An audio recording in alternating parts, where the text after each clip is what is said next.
जम्मू के पुंछ जिला के डेरा की गली में एक बड़ा आतंकी हमला देखने को मिला, जिसमें हमने अपने 5 जवानों को खो दिया और 2 घायल बताए जा रहे हैं। इसी को लेकर डेमोक्रेटिक प्रोग्रेसिव आजाद पार्टी के प्रेसिडेंट गुलाम नबी आजाद का क्या कुछ कहना है, आइए सुनते हैं। सबसे पहले तो रजौरी पुंछ में जो हमारे फौज के जवान शहीद हुए हैं, उनके परिवार के जितने भी लोग हैं उनके साथ हम अपनी पूरी सहानुभूति रखते हैं।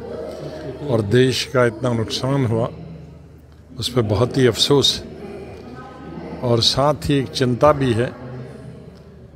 पिछले कई सालों से ग्रेजुअली आहिस्ता आहिस्ता हमारी स्टेट में मिलिटेंसी तकरीबन 3 दशकों के बाद ख़त्म हो गई थी और हम सब सोचते थे कि अब एक नई ज़िंदगी शुरू करेंगे। बहुत कुछ खोया स्टेट ने इन सालों में, इन दशकों में।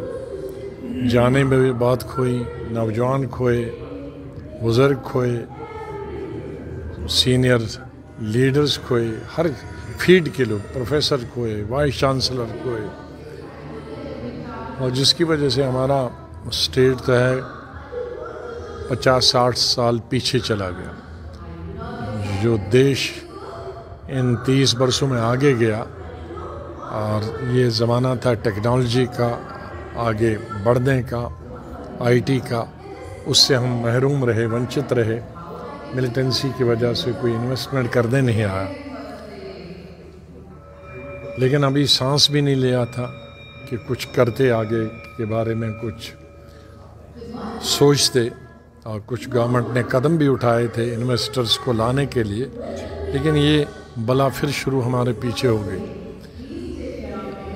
पार से इसमें अधिकतर, पहले तो बहुत सारे लोकल भी होते थे, लेकिन अब कई सालों से इसमें हम आम तौर पे देखते हैं कि बाहर के मुल्क के और हमारे नेबरिंग मुल्क के स्पॉन्सर्ड लोग आ रहे हैं।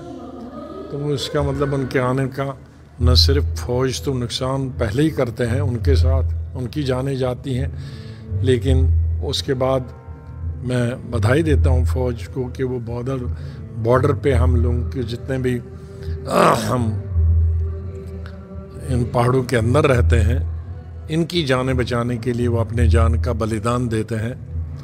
तो उनके बलिदान की वजह से हम सब लोग बच जाते हैं, लेकिन कहीं न कहीं अंदर भी घुसेंगे।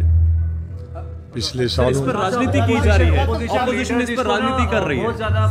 नहीं, इस पे देखो, इस पे किसी को राजनीति नहीं करना। कोई भी सरकार नहीं चाहती है कि उसके देश में मिलिटेंसी हो। ये सोचना बहुत गलत होगा और बेवकूफ़ी होगी कि अगर कोई भी नेता या कोई पार्टी ये सोचेगी कि फलां पार्टी खुद ही मिलिटेंट्स को ला रही है और अपने जवानों को उनके मुंह में डाल रही है या लोगों को ले। हर सरकार की ये कोशिश रहती है कि उसको क्रेडिट मिले, उस सरकार को क्रेडिट मिले अच्छा करने के लिए किसी भी चीज़ में। और सिक्योरिटी सबसे पहले उसी को प्राथमिकता मिलती है कि भाई सिक्योरिटी देश की होगी तो देश सुरक्षित रहेगा, तो तब विकास होगा, तब डेवलपमेंट होगी। मैं किसी व्यक्ति का नाम नहीं लूँगा, किसी पार्टी का नाम। मेरा अनुरोध यही होगा कि अब बाहर के तो लोग क्या कहेंगे, उनको तो तकलीफ़ नहीं होती, मरते तो यहाँ के लोग हैं। हमारे भाई बंधु मरते हैं, हमारे दोस्त यार मरते हैं, हमारे जवान मरते हैं, पुलिस से लेकर पैरामिलिट्री फोर्सेस से लेकर आर्मी तक।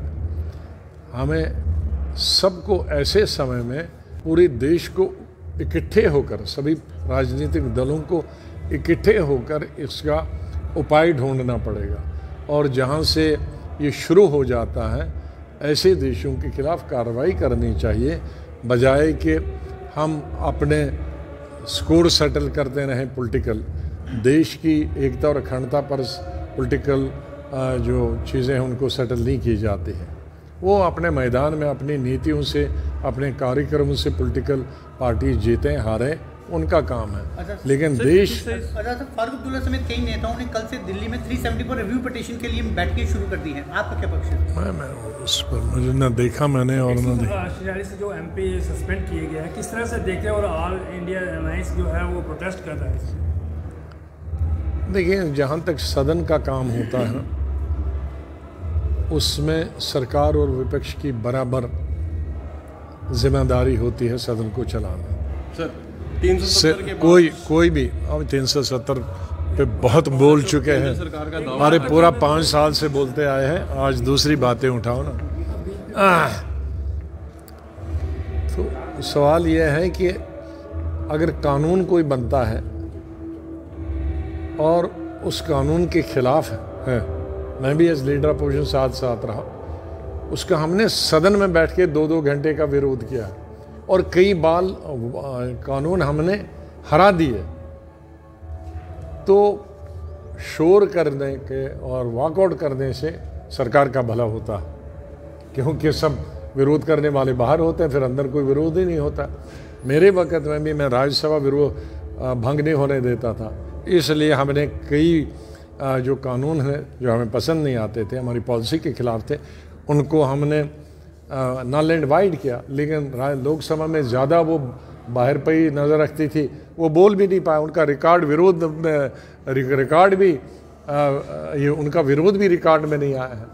तो ये तो इससे सरकार को फ़ायदा होता, नुकसान नहीं होता। बहस से भाग रहे हैं अपोजिशन बहस से भाग रहे हैं, कोई भी बात से जो भी। मैं बहस से नहीं भाग रहा हूँ, that is not a good strategy parliament. मुझे तो कम से कम, मैंने सब पार्टीज़ के सीनियर लीडर, चाहे वो CPM के हों, BJP हों, कम्युनिस्ट पार्टी हों, निर्दलीय, उनके बड़े बड़े सीनियर लीडर, जब हम पार्लियामेंट में 31 साल की उम्र में, वो 70-70 साल के थे, बड़े विद्वान थे उनसे, और वो सब पॉलिटिकल पार्टीज़ के लीडर वॉकआउट करने में और हंगामे के खिलाफ।